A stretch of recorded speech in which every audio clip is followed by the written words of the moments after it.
नवरस का उपहार है ये गीत, गजल का प्यार है। सूफी बतियाए सबसे यहाँ ये दोहों की बौछार है। आध्यात्म से जोड़े सबको, आध्यात्म से जोड़े सबको, पावनता से गुलजार है। कविताओं की ये बयार है, ये काव्य कुंज रसधार है। कविताओं की ये बयार है, ये काव्य कुंज रसधार है। ये गीत गजल का प्यार है, ये काव्य कुंज रसधार है। पावनता से गुलजार है, ये काव्य कुंज रसधार है। नमस्कार। आज के काव्य कुंज में मैं कवि राजीव शर्मा एक बार फिर हाजिर हूँ नए नए कवियों के साथ, नई नई कविताओं के साथ आपको आनंद प्रदान करने के लिए। हमारा आनंद सात्विक आनंद होता है जो ईश्वरत्व की तरफ हमारे श्रोताओं को ले जाने का एक महनीय प्रयास होता है। आज इस प्रयास को बल देने के लिए हमने काव्य कुंज के प्रथम सेगमेंट राष्ट्र मकरंद अथवा देश राग में जिसे आमंत्रित किया है वो हल्द्वानी से हमारे बीच पधारी हुई कवयत्री है और उस कवयत्री का नाम किरण पंत वर्तिका।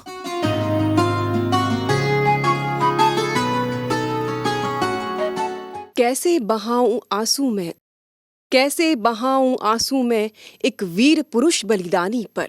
कैसे बहाऊं आंसू में एक वीर पुरुष बलिदानी पे। कैसे मचाऊं क्रंदन में, कैसे मचाऊं क्रंदन में एक देश के सच्चे नायक पर। कैसे ना हो गर्व मुझे माटी के इन रखवालों पर। कैसे ना हो गर्व मुझे माटी के इन रखवालों पर। कैसे ना हो फक्र मुझे, कैसे ना हो फक्र मुझे सरहद के इन रखवालों पर। कैसे ना हो फक्र मुझे सरहद के इन रखवालों पर। अब देखिए आगे कैसे वो वीरांगना अपने उस वीर सैनिक का वर्णन कर रही है। वो तो था अलहड़ दीवाना सा, वो तो था अलहड़ दीवाना सा, मौत से ना वो डरता था। वो तो था अलहड़ दीवाना सा, मौत से ना वो डरता था। प्रेम था मुझसे साहब को, प्रेम था मुझसे साहब को, पर खाकी पे वो मरता था, पर खाकी पे वो मरता था। मैं रहूं या ना रहूं, मैं रहूं या ना रहूं, हर वक्त वो मुझसे कहता था। मैं रहूं या ना रहूं, हर वक्त वो मुझसे कहता था। मजबूत हमें बनाने का क्या ढंग भी उसने सोचा था। मजबूत हमें बनाने का क्या ढंग भी उसने सोचा था।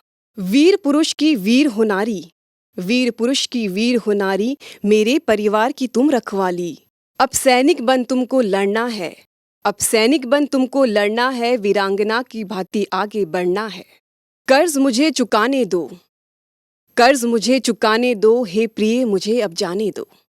कर्ज मुझे चुकाने दो, हे प्रिय मुझे अब जाने दो। बिटिया को लगा लूं सीने से, बिटिया को लगा लूं सीने से, एक बार उसे बुला दो ना। बिटिया को लगा लूं सीने से, एक बार उसे बुला दो ना। पृथ्वी पर ईश्वर का रूप होती है माँ, अंधेरों के साये में धूप होती है माँ। माँ नहीं होती तो जग भी नहीं होता, शब्दों से परे क्या खूब होती है माँ। माँ कविता को लेकर काव्य पंखुड़ी में आज उपस्थित होने जा रहे हैं आशीष तिवारी जी। मंगल भवन मंगलहारी और आ रहे हैं आशीष तिवारी। आप रीवा से आ रहे हैं और रीवा सफ़ेद शेरों के लिए प्रसिद्ध है, लेकिन आशीष भाई की प्रसिद्धि उनकी कविताओं के लिए है। सुनते हैं माँ को लेकर अपने जज्बातों का प्राकट्य वे किस तरह कर रहे हैं।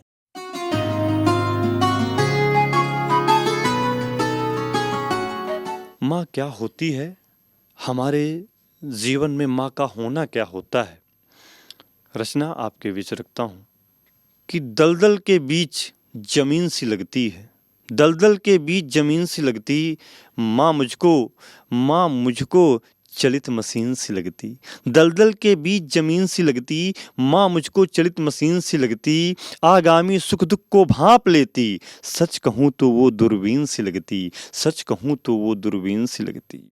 अजगर बहुत पले हैं जिसमें, अजगर बहुत पले हैं जिसमें, घर की उस आस्तीन सी लगती, मन से चहके रत्न प्रभासी, तन भले मलिन सी लगती, तन से भले मलिन सी लगती। जहाँ गणित सब पढ़ रहे 36, जहाँ गणित सब पढ़ रहे 36, वहाँ 3 अक्षर सालीन सी लगती, दल दल के बीच जमीन सी लगती, माँ मुझको चलती फिरती मशीन सी लगती। तीज और त्योहार पर अक्सर कृष्ण बसुरिया बीन सी लगती, दलदल के बीच जमीन सी लगती, माँ मुझको चलित मशीन सी लगती, माँ मुझको चलित मशीन सी लगती। आखिरी की कुछ पंक्तियाँ कि काम कठिन जब भी कोई करती, तब तब एक काया मुझको 3 सी लगती, भले भव सागर लगे उसकी दुनिया, पर कर्क नहीं वह मीन सी लगती, दलदल के बीच जमीन सी लगती, माँ मुझको चलित मशीन सी लगती।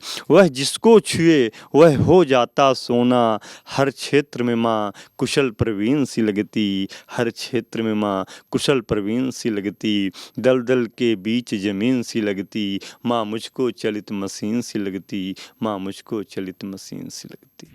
अब हम चलते हैं हमारे बहुत ही इम्पोर्टेंट सेगमेंट की तरफ। इसे इम्पोर्टेंट इसलिए कह रहे हैं क्योंकि ये आपका अपना सेगमेंट है और अभी तक आप इस बात को भली भांति जान ही चुके हैं कि इसमें हम हमारे श्रोताओं से आमंत्रित करते हैं उनकी लिखी हुई रचनाएं, उनके द्वारा सुनाई हुई रचनाएं। सुनते हैं आज कौन सा श्रोता चयनित होकर आपके बीच इस स्क्रीन के माध्यम से उपस्थित हो रहा है गॉडलीवुड की इस यूनिक पेशकश में।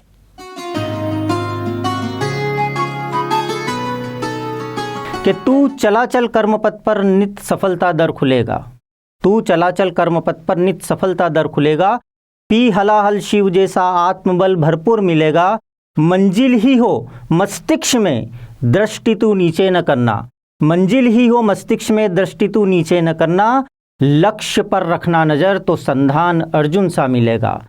तुम पूछोगे गहन तिमिर है पथ पर कैसे बढ़ना है, तेज पवन है तीक्ष्ण वेग है दीपक कैसे जलना है, मंजिल पर पहुँचेंगे कैसे शूल भरी यह राहें हैं, मंजिल पर पहुँचेंगे कैसे शूल भरी यह राहें हैं, तब मैं बोलूँगा मानव बन जा, तब मैं बोलूँगा मानव बन जा, तुझ में प्रभु समाये हैं, कर तू चिंतन आत्म प्रस्फुटन, तुझ में सारी शक्ति है, तू ही काशी तू ही काबा, तुझ में बाइबिल बसती है, मत डर तू चल गहन तिमिर उजियारा फिर बन जाएगा, मत डर तू चल गहन तिमिर उजियारा फिर बन जाएगा, मानव बन जा शूल पटापत फिर फूलों से भर जाएगा। यानी अगर तू मानव बन गया तो ये कांटों भरी राहें जो हैं वो फूलों से भर जाएगी। डरता क्यों है मंदिर मस्जिद गिरजों के अभिशापों से, स्वयं को तूने बांधा इन झूठे धर्म रिवाजों से, पाप पुण्य का भय दिखला यह बीच द्वेष का बोते हैं, मानव बन जा प्यारे प्रभु तो निर्मल मन में होते हैं। तो मानव जो तू बन जाएगा तब निर्भय तू हो जाएगा, नारायण ईसा पैगंबर सा ज्ञान स्वयं फिर आएगा, मंजिलें फिर स्वयं ही चलकर पास तेरे ही आएगी, मानवता ही सच्चा धर्म है यह सीख तुझे दे जाएगी, मानवता ही सच्चा धर्म है यह सीख तुझे दे जाएगी। यानी सबसे सच्चा धर्म जो है वो मानव धर्म है और उसी पर हर व्यक्ति को चलना चाहिए। तो ये था आज का काव्य कुंज। आशा है आपको काव्य कुंज का आज का कार्यक्रम पसंद आया होगा। आप अपनी प्रतिक्रियाओं से हमें अवश्य अवगत कराते रहें और इजाज़त दें कवि राजीव शर्मा इंदौर को। अगले काव्य कुंज के एपिसोड में आपसे फिर मुलाकात होगी। तब तक के लिए सादर प्रणाम, सादर नमस्कार। ओम शांति।